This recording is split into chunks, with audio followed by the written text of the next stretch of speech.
Hey folks, welcome to the shop. I wanted to do a little video about rock tumbling and tumbling grit and different things that you can put in your tumbler to help. I've got a bunch of stuff here. These are what I'm normally tumbling, this size rocks. There's a mixture of smaller ones to large ones.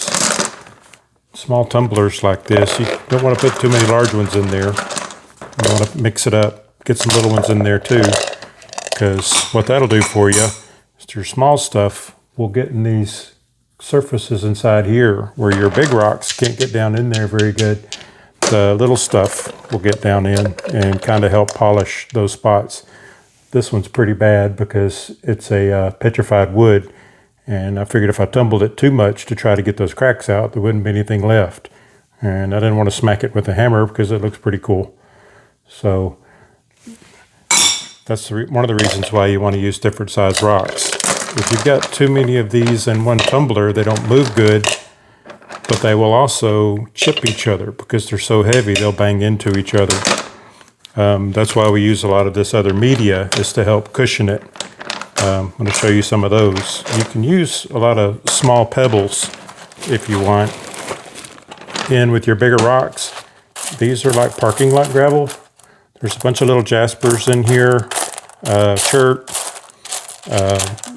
You can see the cement left on some of them where they come out of concrete. So I chipped off some of the concrete and some of the rocks and busted it up so I could have those rocks to tumble. Some of them are really pretty and have some real pretty colors on them, so they may end up turning out real pretty. There's a red jasper. But I like to throw those in too, also as a filler. That's the cheapest way to do it, is just to pick up random gravel. I've got different grit that came with a tumbler that I bought used on eBay. I believe this was used for polishing metal bits or maybe brass for reloading.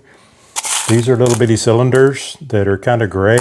I think they have abrasive in the cylinders. They're not the shiny white ceramic that we normally use. This stuff has very little impurities. It's mostly just ceramic and not really abrasive, except for the first time you use it. So you can get stuff with abrasive. I believe these also little triangles, they're a synthetic stone grit. It looks like they've got some aluminum oxide grit in them, or maybe silicon. But you can see, maybe you can see the shiny faces on them. They do polish, and they do polish the surfaces well, but I don't use these in my final polish because I don't want to mess up my smooth polish on my stones. Probably good for metal also. They've got little triangle shapes that you can get. I don't think these have any abrasive in them, but they're also not bright white like this. So I really don't know what they're made of. I can see they're real rough. I haven't used any of these yet. What else we got? This stuff, ceramic pieces and pieces of pottery that I've found, like this was a piece of broken crock pot. This was a piece of a broken toilet. Some of it gets really thick. People dump their trash into the creeks and it washes into the river where I like to hunt. So I like to pick up all the trash I can. And this is some trash that I can recycle. I've busted this one up with a hammer. It was a big chunk. And I've smashed it up into pieces. You can also use, like this is a plate. You can use nippers. These are tile nippers that you can get anywhere from 10 to 20 bucks. They're made out of pretty hard steel, and they will break stuff for you pretty easily without just having to smash it with a hammer, and pieces of it go all over the shop, all over your room or all over your kitchen, wherever you're doing this. So you can cut it up into just about as small a pieces as you like, unless you want to use it for crafting or something. Some people like the pretty patterns on them. And you can make little hanging decorations and stuff out of those pieces left that you really want to keep and preserve. So, some of these big white things are actually like a road reflector that I found down in the creek. Apparently, the county has been dumping crushed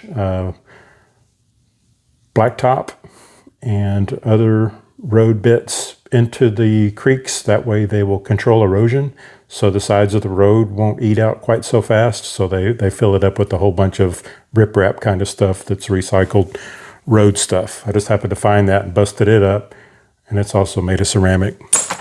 Some of this stuff, like I said, the crock pot, it's actually pretty soft stoneware stuff, so it wears down pretty fast in your tumbler.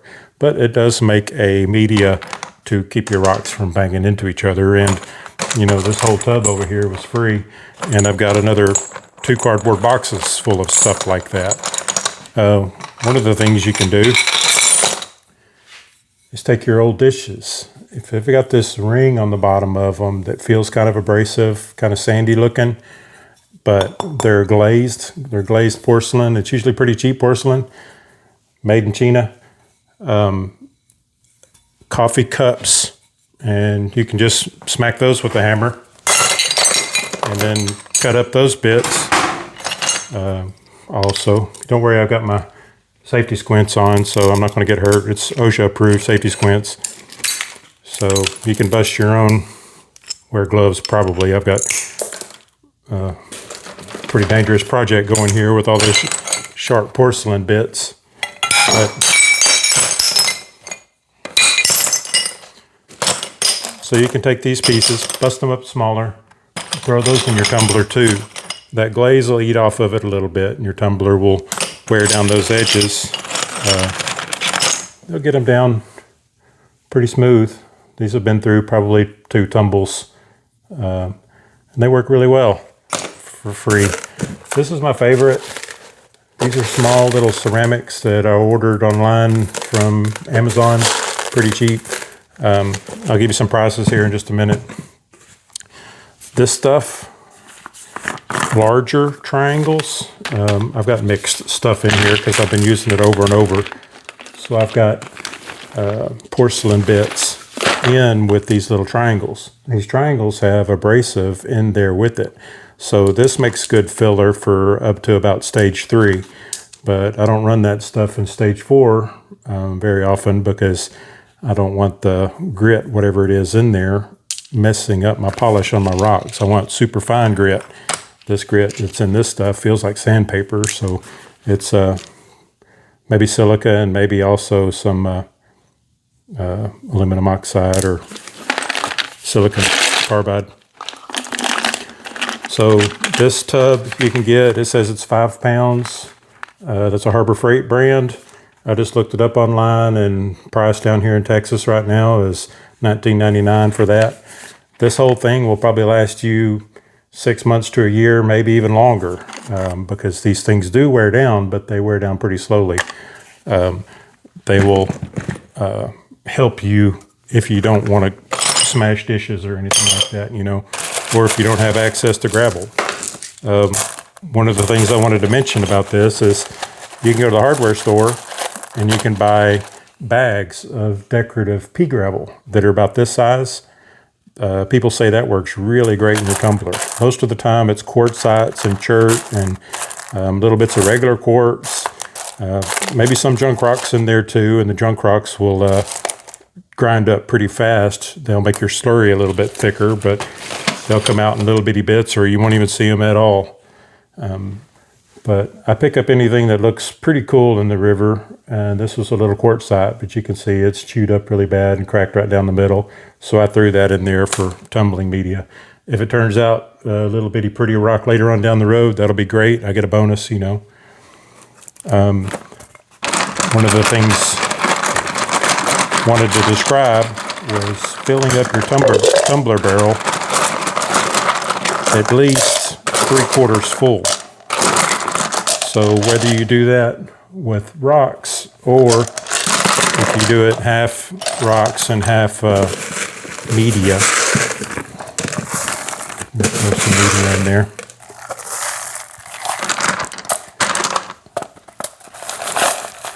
What that's going to do is when that barrel's turning, that media is going to help cushion the rocks and keep them from banging into each other, especially if you don't have a very full barrel. The action inside there gets pretty abusive if you don't have very much the ceramics, or if you don't have enough water, you want to fill your tumbler up 3/4 of the way, and then put your water up just under the top of the rocks usually, so you can see where the little ceramic bits are down there. I'd probably fill water up to about there on just about all your stages. You want to keep 3/4 full and about 3/4 of water, unless you're trying to do something special. If you're trying to run some really soft stuff, you may only want to use 1/4 full of your tumbler of rocks that are fragile, and then your bigger ceramic stuff, you want to fill it up the rest of the way.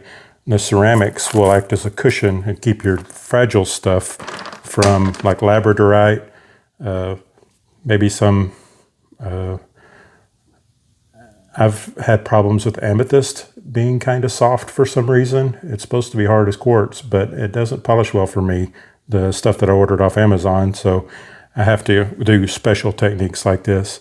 But they bang into each other and bruise your edges and chip as they're banging into each other. So you'll want to run very few big rocks, a lot more of media, and then sometimes even almost full of water. The water will help slow down the churning action in there. Now that will slow down the grinding process, and it'll slow down the polishing process too. So you may have to run them longer, or run them multiple stages to get them all the way done. I've also got a Lotto barrel for a Lotto tumbler that I have. I'll fill it about there with rocks, put it on the machine and get it going to where the rocks are churning pretty good in there. And then I'll add media up until the media, usually the smaller ceramics, until it's about almost completely full. Squirt it a couple of times with a squirt of water, and as long as I'm getting a churning action and everything looks moist, I'll add my grit end at the very end, right before I close it up. That way I can make sure I got a good action. If you get everything too wet, the stuff doesn't churn inside here very well, it doesn't move very well.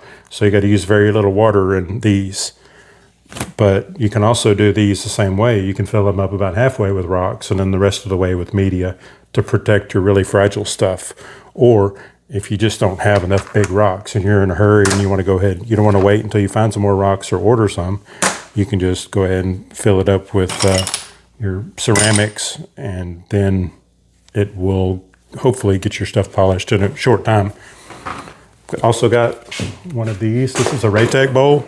Whoops, I dropped it. So the Raytech bowl, hard plastic. It's louder than the Lotto. So what I like to do with it is I like to fill it up about halfway or a little over with rocks. Then add a few handfuls of ceramic media to get it up about 3/4 full. Then I'll turn it on, watch the action, the vibrating action of the rocks tumbling around in there. I will add a little bit more media until the rocks are almost tumbling over the edge of my bowl as they're churning around in here. They'll usually ride up one side for some reason, and a few little pieces of the media will fall off the edge and a rock will fall out. And I usually know that's full enough. That's about as full as you can get it and make it run good. But what that does is the more media you have in here, the quieter it is. The rocks aren't banging the bowl nearly as aggressively with a bunch of media in there. They usually come out with a pretty good polish after a couple of days running it that way. I have run it almost completely full of rocks with just a handful of media, and it runs louder, but they also come out with a pretty good polish. So you can run it both ways. I just think it runs quieter with about maybe a 60% rocks and 40% small media. It helps quieten it down. That may also consume more of your polish grit though, because I don't know if you can see, these are kind of shiny. They're not really shining in the light very well, but they're super slick right now because they've been through some of my polish stages. Your polish will actually polish these ceramics as you go.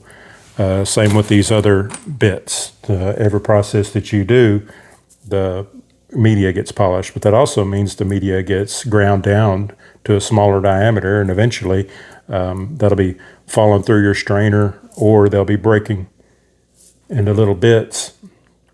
So you'll end up throwing some of them away. Let's see what else I got. Oh, I got the big tumbler. So this is about a 15-pound tumbler.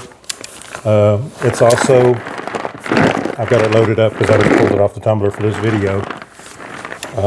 You want to fill it when you got it on your table. Same thing, about 3/4 full with rocks and media, and then water up at least halfway, maybe up just a little bit more. I usually run about halfway with water on these. That way my slurry comes out thicker. That makes the grit and the polish stick to the rocks better whenever you have a little bit thicker grit. So if you can imagine, all these rocks are inside here. You got it about 3/4 full. Those rocks are having a very smooth ride when it's pretty full. They're tumbling down the front edge of your pile of rocks and then rolling back up around and then tumbling down the front of the pile again as that thing is tumbling. Well, if you've only got that about half full, those rocks are falling a lot further and a lot faster. So you can end up damaging your rocks faster that way. But if you've got some really, really rough chirps or something that are really hard and really jagged, and you're really trying to get them ground down faster, beat into shape a little bit faster, then I will run less material in there. I'll run it maybe half full to about 2/3 full of rocks and media, and also not a whole lot of water. That way it gets a more aggressive grinding action. The disadvantage to that is it's more abrasive on the rubber liners in these things. The more coarse grit, also the less water you use, the more little rubber bits may come out whenever you're cleaning your rocks, because it's taking more of the rubber off of your liner.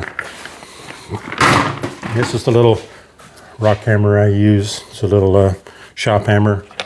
And what I was talking about, your damaged rocks, if you have something that is real kind of ugly looking and it's cracked real bad, just smack it, bust it into smaller pieces, and throw the smaller pieces in your little media pile, or just throw them back in the barrel with the rest of your stuff.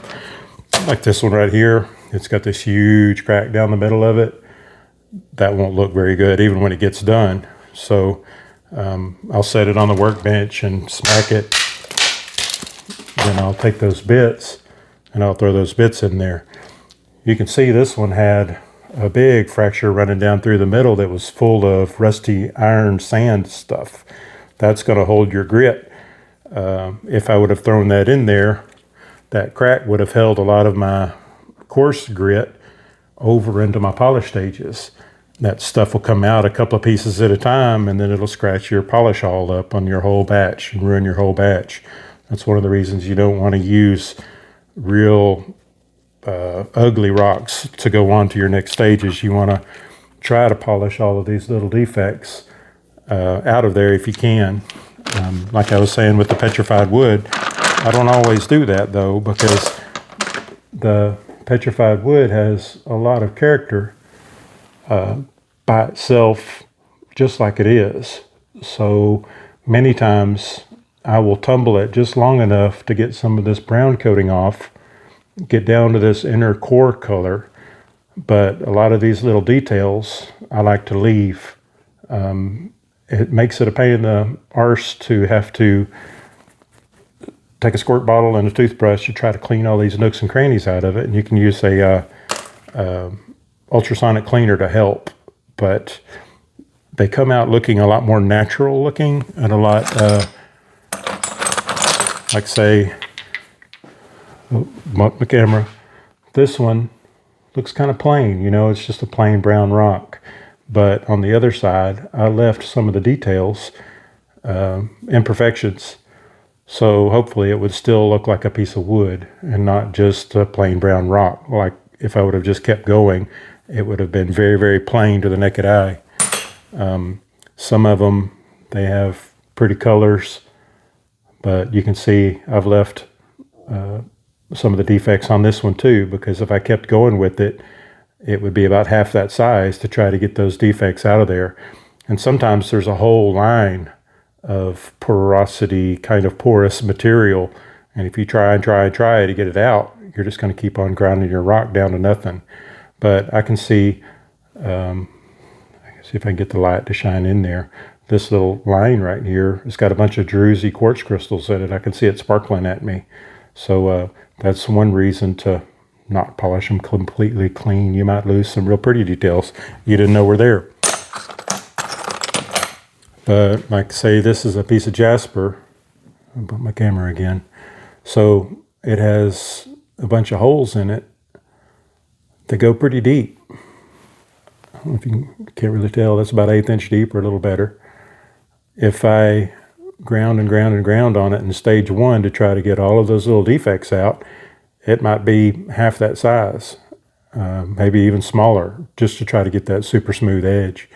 So with this one, I got it down to where I thought it was in pretty good shape. The sharp edges are gone off of it. These polished surfaces will polish up pretty good. This has been through a stage 4, but it didn't come out real shiny, so I'm probably going to run that through another polish stage to see if I can get it a little bit shinier.